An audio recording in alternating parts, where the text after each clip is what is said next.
আমরা চেষ্টা করি। বুধুপুরা তো প্রেস তারা এটা লোকালি করে, press club local press club, তারা আমার লোক যোগাযোগ নেই, আমরা মানে সেন্ট্রাল প্রেস ক্লাব একটাই। ওই সেন্ট্রাল প্রেস ক্লাব তো একটাই, তো এমনি যেমন ধর্মনগরের কাছে এটা প্রেস ক্লাব নেই, এটা তারা করছে লোকাল সাংবাদিক 7-8 মিলে একটা প্রেস ক্লাব। ওই কমলপুরা আছে, ডিস্ট্রিক্ট বিলনি আছে, বিরোধী আছে, প্রেস কুমলুমে এমন ধরনের না কিচ্ছু নেই।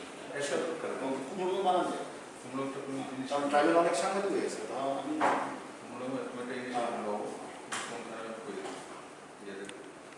স্যার একটা প্রভিশন আছে এখন মূলন বাজারের কাছে পরের সামনে একটা cinema multi complex DC government করেছে, 3 তলাতে সিনেমা কমপ্লেক্স হচ্ছে, গ্রাউন্ড ফ্লোরে দোকানের স্টল, ফার্স্ট ফ্লোর এটা ওপেনলি তারা টেন্ডার দিয়ে রাখছে, খালি আছে। আমরা চেষ্টা করছি কিন্তু অতিরিক্ত কোর্সলি মানলি 65,500 টাকা রেন্ট চাচ্ছে।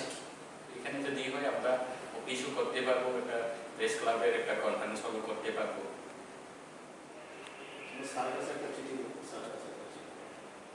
আমরা অলরেডি ডিসির সিওর কাছে দেখা করেছিলাম, এটার একটু কম টম করা যায় কিনা বা ফ্রি অফ কোর্স করা যায় কিনা।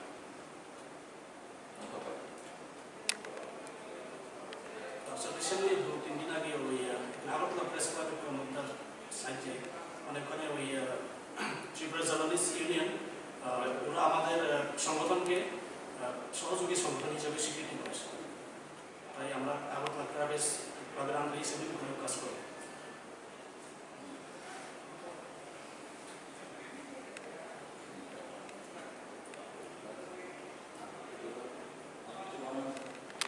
ঘোষণা আছে ওদেরকেও যেন ওই আইসিএর মধ্যে ইনক্লুড করে একটু গ্রেড ডিসি বা যে কোনো যদি দেওয়া হয়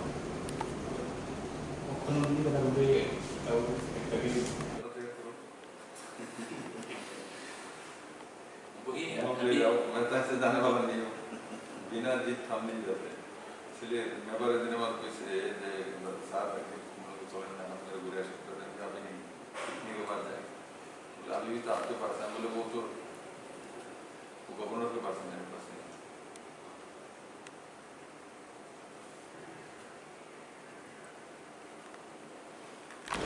Today, we on behalf of Tripura Indigenous Peoples Press Association, in short form TIPA, we just met with our CM, Honorable CM, Sri Biplab Kumar Dev, and during the meeting we have just handed our memorandum to him, and in the memorandum we have mentioned just 4 points.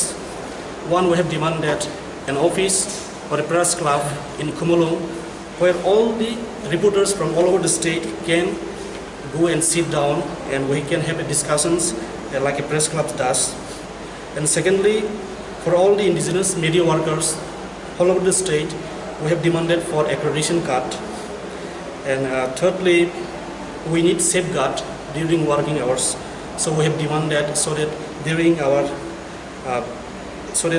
safetyness can be looked upon that. And finally, we have demanded for the enrollment of all the Cockbrook channels under the ICT department.